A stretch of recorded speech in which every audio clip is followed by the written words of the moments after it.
السلام علیکم ناظرین، پروگرام مقص تاریخ کے ساتھ میں ہوں محمد علی بلوچ۔ ہمارا آج کا پروگرام اس عظیم اور مقدس ہستی کے حوالے سے ہے جنہیں رب تعالیٰ نے خلیل اللہ کے لقب سے نوازا۔ وہ ابو الانبیاء بھی کہلاتے تھے اور انہیں ابو الفیفان یعنی مہمانوں کا باپ بھی کہا جاتا ہے، کیونکہ آپ بہت مہمان نواز تھے۔ حضرت ابراہیم وہ عظیم اور برگزیدہ پیغمبر ہیں جنہوں نے شرک کے خلاف علم بغاوت بلند فرمایا، نمرود جیسے ظالم و جابر حکمران کے سامنے کلمہ حق بیان کیا۔ کلدائیوں کی سرزمین بابل شہر کوفہ کے قریب کوساریہ میں تاریخ کے گھر حضرت ابراہیم نے آنکھ کھولی۔ کوساریہ وہ مقام تھا جہاں وقت کے ظالم و جابر حکمران نمرود بن کنان کا محل تھا۔ اسی محل میں حضرت ابراہیم کے چچا آزر کی حیثیت ایک با اختیار وزیر و مشیر کی تھی۔ یہ بہترین منجم یعنی نجومی تھا اور نمرود ان کے مشوروں پر چلتا تھا۔ بت تراش اور بت فروش بھی تھا۔ نمرود کے لیے بت بھی بناتا تھا، خود بھی بت پرست تھا اور شہر کا سب سے بڑا بت خانہ اس کے کنٹرول میں تھا۔ آزر نے پیشن گوئی کی کہ ان قریب آپ کے شہر میں ایک بچہ پیدا ہوگا جو ہمارا دین برباد کر دے گا اور ہمیں ہلاکت میں ڈال دے گا۔ نمرود نے حکم دیا فوراً مردوں کو عورتوں سے علیحدہ کر دیا جائے اور تمام مرد شہر سے باہر چلے جائیں۔ اسی رات آپ کی والدہ جن کا نام میلا یا بونا بنت کرتبہ تھا حاملہ ہوئی۔ شوہر کو شک ہوا، تجربہ کار عورتوں کو بلایا اور معائنہ کروایا۔ انہوں نے بتایا کہ حاملہ ہونے کے آثار نہیں ہیں۔ یہ قدرت کاملہ کا اصرار تھا۔ آخری وقت تک بظاہر آثار حمل واضح نہیں ہوئے۔ وقت ولادت قریب آیا تو ماں کو بچے کی ولادت کے آثار محسوس ہوئے۔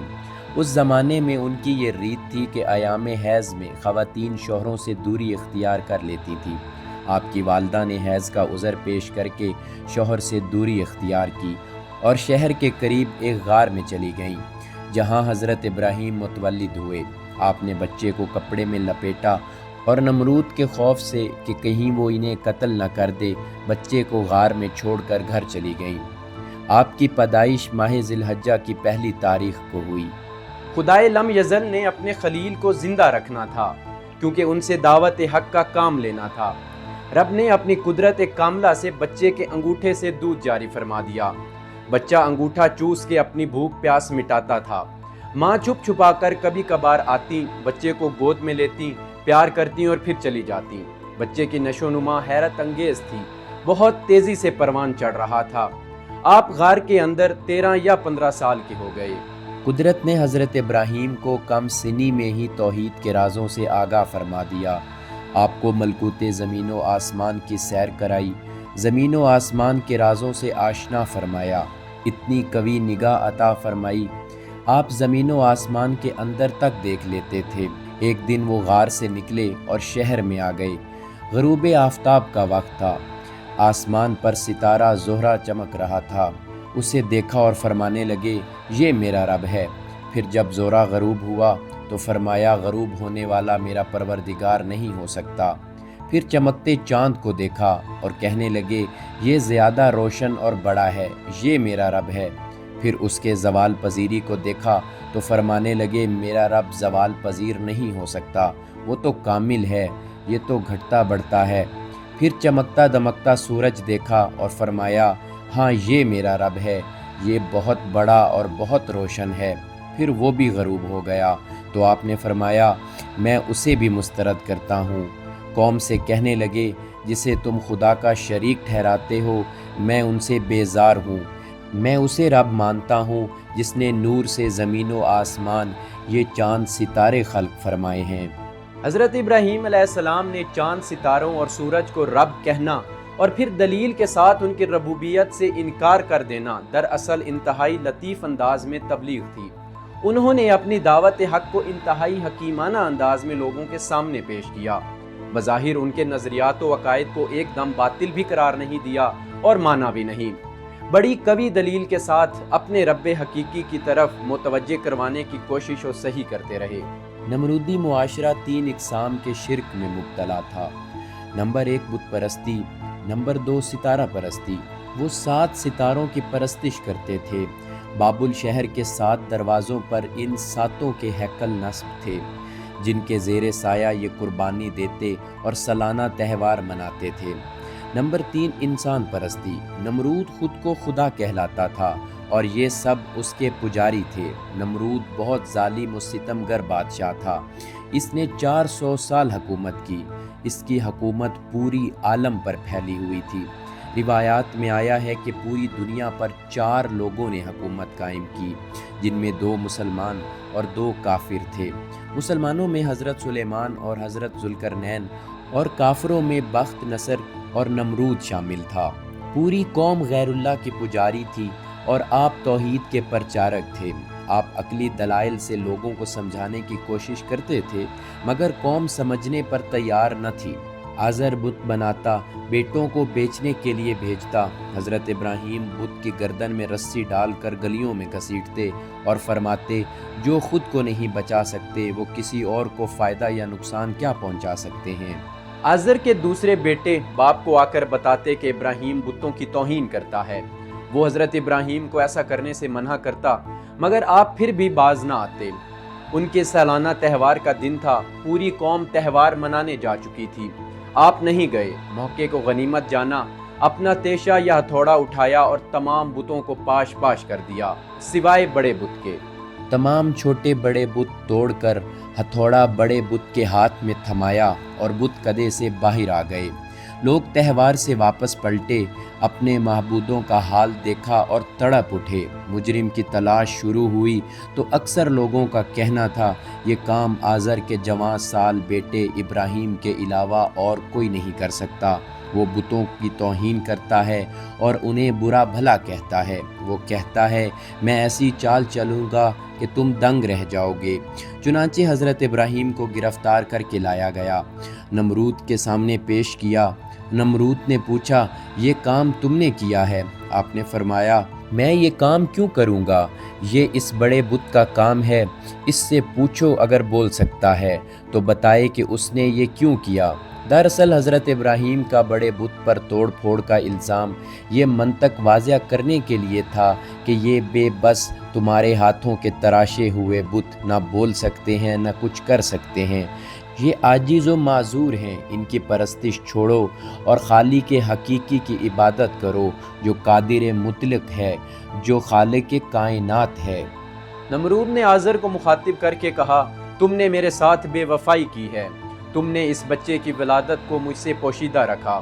آزر کہنے لگا، میں بے گناہ ہوں، سارا قصور اس کی ماں کا ہے، جس نے یہ راز مجھ سے چھپا کر رکھا۔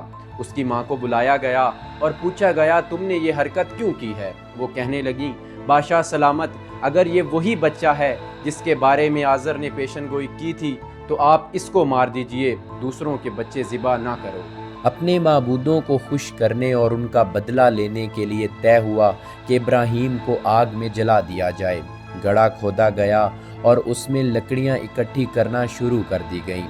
ایک عرصے تک لکڑیاں اکٹھی ہوتی رہیں، یہاں تک کہ اگر کوئی عورت بیمار پڑتی تو وہ منت مانتی کہ اگر میں صحت یاب ہو گئی تو ابراہیم کے لیے لکڑی اکٹھی کروں گی۔ پھر ایک دن لکڑیوں کو آگ لگا دی گئی، شعلے آسمان سے باتیں کرنے لگے۔ آگ اتنی شدید تھی کہ 1 فرسخ یعنی 3 میل تک پرندے پرواز نہیں کر سکتے تھے۔ مسئلہ کھڑا ہوا کہ ابراہیم کو اب آگ میں ڈالا کیسے جائے۔ شیطان نے منجنیق بنانے کا مشورہ دیا۔ کوفہ کے قریب نہر کوثر کے کنارے ہیرن نامی شخص نے منجنیق بنائی۔ طریقہ شیطان نے سکھایا۔ حضرت ابراہیم کو منجنیق میں رسیوں سے باندھ کر آگ میں پھینک دیا گیا۔ جس دن آگ میں پھینکا گیا وہ بدھ کا دن تھا۔ نمرود اپنے لشکر کے ساتھ ایک بلند ٹیلے پر یہ منظر دیکھ رہا تھا۔ سب مطمئن تھے ابراہیم جل کے راکھ ہو جائے گا، مگر قدرت اپنی قدرت کاملہ کا جلوہ دکھانا چاہتی تھی۔ آگ کو حکم ہوا، ٹھنڈی ہو جاؤ اور ابراہیم کے لیے سلامتی بن جاؤ۔ حضرت جبرائیل نازل ہوئے اور آگ سے بچاؤ کے لیے یہ دعا تعلیم فرمائی۔ بسم اللہ الرحمن الرحیم، یا اللہ، یا واحد، یا احد، یا من لم یلد ولم یولد ولم یکن لہ کفوا احد، نجنی من النار برحمتک۔ ایک انگوٹھی بھی انہیں عطا کی جس پر کلمہ طیبہ کندہ تھا۔ یہ دعا اور انگوٹھی محض حضرت ابراہیم کے لیے نہیں تھی، بلکہ ہم جیسے لوگوں کو بھی فائدہ پہنچاتی ہے۔ شرط یہ ہے کہ پورے یقین اور کامل ایمان کے ساتھ استفادہ کیا جائے۔ خصوصاً یہ دعا اور انگوٹھی ان لوگوں کے لیے ایک عظیم تحفہ ہے جن کا معاش آگ کے ساتھ وابستہ ہے۔ وہ کام کے دوران اس دعا کا ورد کیا کریں، یقیناً قادر مطلق انہیں آگ کے حادثات سے محفوظ فرمائے گا۔ روایات میں ہے 40 سے 50 دن تک یہ آگ جلتی رہی اور حضرت ابراہیم اتنے دن ہی آگ میں رہے۔ حکم خدا سے آگ گلزار ہو گئی۔ آگ میں درخشاں پودے، رنگ برنگے پھول، شگوفے اور خوش رنگ سبزہ پیدا ہو گیا۔ حضرت ابراہیم نے فرمایا، آگ والے دنوں اور راتوں سے اچھی زندگی میں نے کبھی نہیں گزاری۔ میں چاہتا ہوں میری تمام حیات ویسی ہو جائے۔ جب آپ زندہ و سلامت آگ سے باہر نکلے تو نمرود نے پوچھا، اے ابراہیم، تیرا رب کون ہے؟ فرمایا، میرا رب وہ ہے جو زندہ کرتا ہے اور مارتا ہے۔ بدبخت بولا، یہ تو میں بھی کر سکتا ہوں۔ پھر اس نے زندان سے 2 قیدی بلوائے جنہیں سزائے موت ہو چکی تھی۔ ان میں سے ایک کو مار دیا اور دوسرے کو چھوڑ دیا۔ آپ نے فرمایا، جسے مارا ہے اسے زندہ کر کے دکھاؤ۔ وہ لاجواب ہو گیا۔ پھر آپ نے فرمایا، میرا رب مشرق سے سورج نکالتا ہے، تو مغرب سے نکال کے دکھا۔ وہ ایسا کرنے سے عاجز و قاصر تھا۔ آپ نے اسے دعوت حق دی۔ وہ اتنا بڑا معجزہ دیکھنے کے بعد بھی حق پرستی پر آمادہ نہ ہوا اور اپنے آباء و اجداد کے دین پر ڈٹا رہا۔ تاریخ گواہ ہے کہ بد نصیب اور ہٹ درم لوگ اتنی واضح دلیلیں دیکھنے کے باوجود توحید پرستی سے دور رہتے ہیں، بلکہ زیادہ شدت سے انبیاء کی تکذیب کرتے ہیں اور دشمنی پر اتر آتے ہیں۔ نمرود اور اس کی قوم نے بھی یہی رویہ اپنایا۔ نمرود نے حضرت ابراہیم کے رب سے جنگ کا اعلان کر دیا۔ قرآن فرماتا ہے، اللہ ظالم قوموں کو ہدایت نہیں دیتا۔ امام حسن عسکری علیہ السلام فرماتے ہیں، رسول خدا صلی اللہ علیہ وآلہ وسلم نے فرمایا، اللہ نے محمد و آل محمد کے صدقے حضرت نوح کو طوفان کی سختیوں اور حضرت ابراہیم کو آگ کی تپش سے محفوظ رکھا۔ نمرود نے اپنا لشکر اکٹھا کیا اور دوسری طرف میدان میں تنہا حضرت ابراہیم تھے۔ خدا نے مچھروں کا لشکر بھیجا جن کی تعداد اتنی زیادہ تھی کہ سورج چھپ گیا اور ہر طرف تاریکی چھا گئی۔ مچھر لشکر پر حملہ آور ہوئے، ان کا خون چوسا اور گوشت پوست کھا گئے۔ پورا لشکر ہڈیوں کا ڈھانچہ بن گیا۔ ایک مچھر نمرود کے ناک کے رستے نمرود کے دماغ کے اندر گھس گیا اور اس کا دماغ کھاتا تھا۔ نمرود کو بہت تکلیف ہوتی تھی۔ سکون کے لیے لوہے کی سلاخ سے سر پر ضربتیں لگاتے تھے۔ وہ اسی حالت میں 40 سال تک رہا اور پھر ہلاک ہو گیا۔ نمرود بابل عراق کا حکمران تھا۔ پوری دنیا پر حکومت تھی۔ بہت ظالم و جابر حکمران تھا۔ لوگ اس کی پوجا کرتے تھے اور اسے رب مانتے تھے۔ خدا نے ایک معمولی مچھر کے ذریعے ذلت آمیز موت سے ہمکنار کر دیا۔ ہر ظالم کا یہی انجام ہوتا ہے۔ طاقت کے گھمنڈ میں مچھر جیسی حقیر چیز کے سامنے بے بس ہو جاتا ہے۔ 400 سالہ حکومت ختم ہو گئی۔ بابل کا حکمران ذلت کی موت مر گیا۔ حضرت ابراہیم تاریخ کے بیٹے تھے۔ تاریخ کی عمر 75 برس تھی جب حضرت ابراہیم متولد ہوئے۔ آزر آپ کے چچا تھے جس نے آپ کی کفالت کی، اس لیے آپ انہیں باپ کہتے تھے۔ قرآن نے بھی انہیں باپ لکھا ہے۔ روایات میں ہے بابل کے لوگ چچا نانا کو بھی باپ کہتے تھے۔ ان کے باپ صاحب ایمان تھے۔ چچا بت پرست اور بت تراش تھا۔ محمد و آل محمد کی بہت سی روایات میں وارد ہوا ہے، حضرت آدم سے لے کر پیغمبر اسلام تک تمام انبیاء و مرسلین کے باپ مسلمان تھے۔ حضرت ابراہیم نے اپنے چچا یا خالہ زاد حضرت سارہ سے شادی کی۔ حضرت سارہ کوثاریہ کی سب سے زیادہ صاحب ثروت اور مالدار خاتون تھیں۔ کافی زمینیں اور مال مویشی تھے جو آپ نے حضرت ابراہیم کو بخش دیے تھے۔ آپ کے 2 بھائی ناہور اور ہاران تھے۔ حضرت لوط ہاران کے بیٹے اور حضرت ابراہیم کے بھتیجے تھے۔ ہاران کی باپ کی زندگی میں وفات ہو گئی۔ حضرت سارہ اور حضرت لوط آپ پر ایمان لائے اور دعوت حق کو قبول فرمایا۔ آگ گلزار ہوئی، مچھروں نے پورا لشکر مار دیا۔ چاہیے تو یہ تھا کہ تجلی حق کے مشاہدے کے بعد پوری قوم ایمان لے آتی، مگر ایسا نہ ہوا۔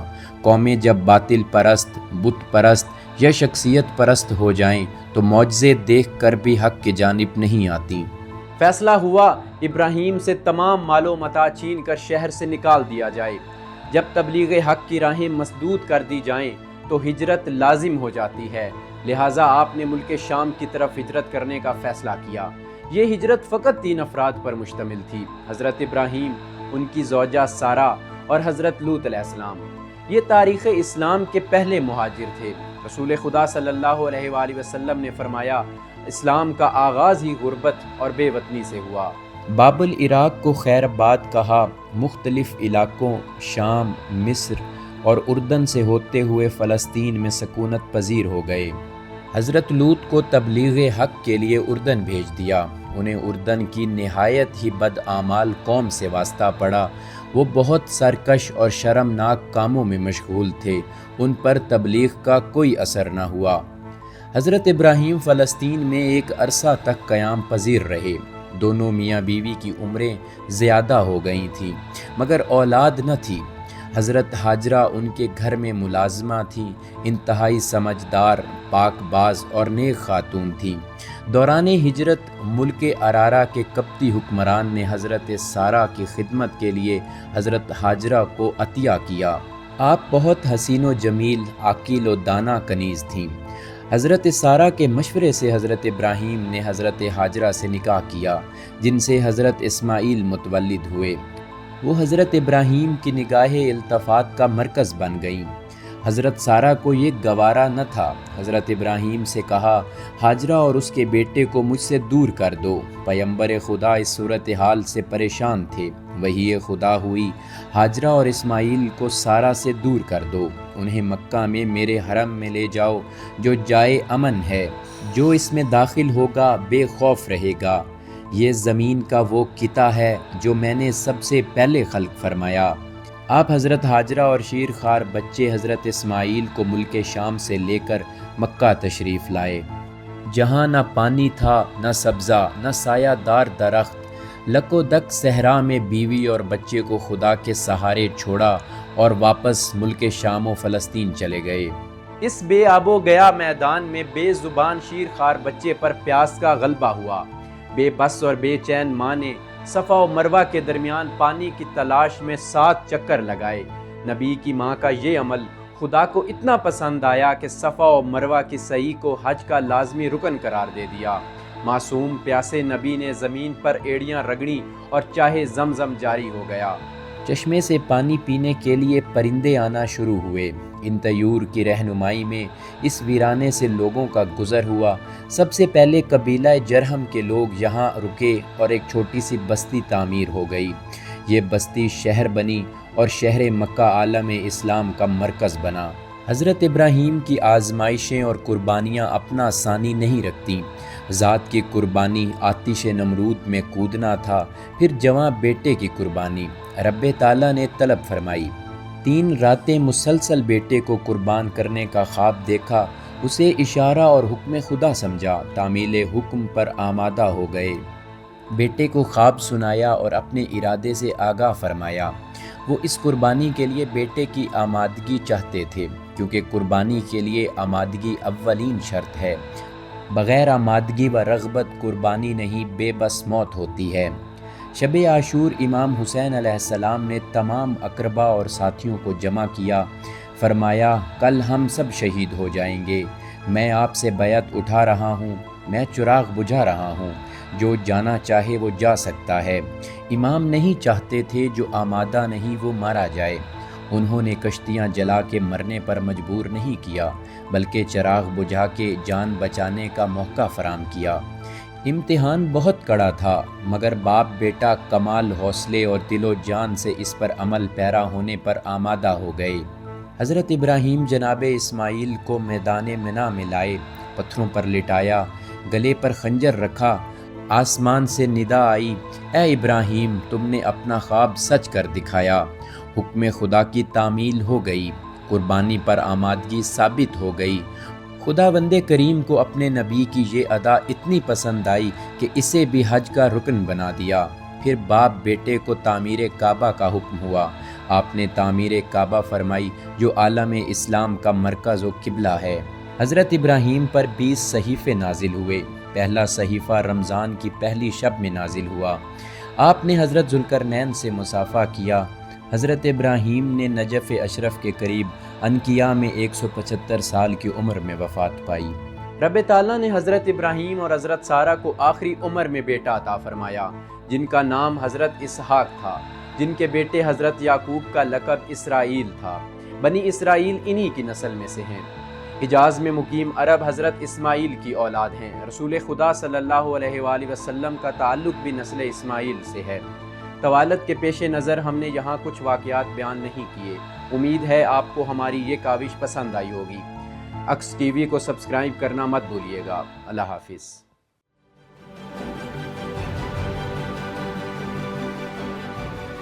عکس، سچائیوں اور حقائق کا عکس۔